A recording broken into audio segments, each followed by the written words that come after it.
আসসালামু আলাইকুম। আমি আজকে আপনাদেরকে দেখাবো মুন্সিগঞ্জ সদর উপজেলার রামপাল ইউনিয়নে অবস্থিত এই ঐতিহাসিক সেতুটি। এই সেতুটির নাম হচ্ছে পানাম পোলঘাটা, অর্থাৎ এই গ্রামের নামটি হচ্ছে পানাম পোলঘাটা গ্রামে এই সেতুটি অবস্থিত। এই সেতুটি মুন্সিগঞ্জ শহর থেকে 6 কিলোমিটার দূরে অবস্থিত। এই সেতুটি মোগলদের আমলে তৈরি হয় এবং মোগলরা এই সেতুটিকে নির্মাণ করে। এটি বাংলাদেশের একটি ঐতিহাসিক সেতু বলা হয়, খুবই পুরনো আমলের একটি সেতু। এই পোলঘাটা প্রাচীন সেতুটি বিলুপ্ত এই প্রাচীন সেতুটি বিলুপ্ত শ্রী বিক্রমপুর মহানগরের সীমানা মীরকাদিম খালের উপর অবস্থিত। সেতুটির সঠিক নির্মাতা সম্পর্কে জানা যায়, তবে মনে করা হয় এটি নির্মিত হয়েছিল মোগল আমলে।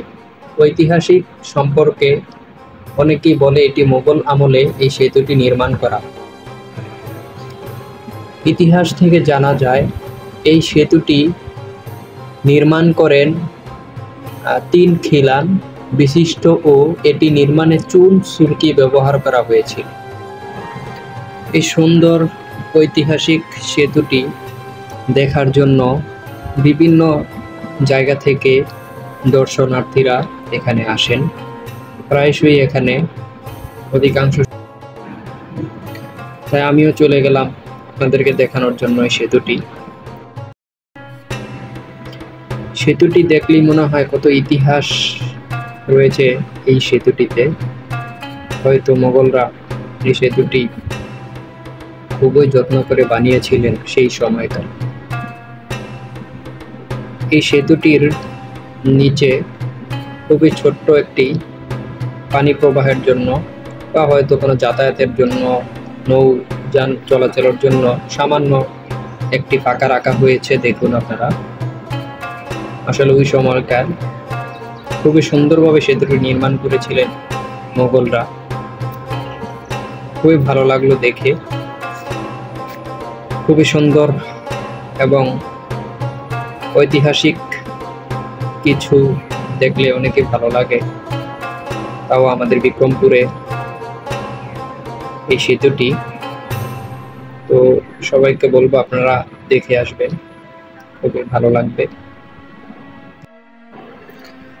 বিকেল বেলায় এই সেতুটিতে প্রায়শই মানুষ, এলাকার আশেপাশের মানুষ, লোকজন এখানে আসেন এবং এই সেতুটির পাশে বসে তারা সময় কাটান।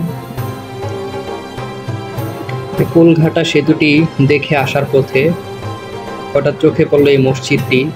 খুবই সুন্দর করে এই মসজিদটির পাশে একটি সুন্দর একটি মিনার রয়েছে। আসলেই মনোমুগ্ধকর এই মসজিদটি দেখে, খুবই ভালো লাগলো, মনটা ভরে গেল। আসলে আল্লাহর দর, কতই সুন্দর, পরিবেশটা খুবই সুন্দর। এই মসজিদটি রামপাল ইউনিয়নে অবস্থিত, মীরকাদিমের পাশে।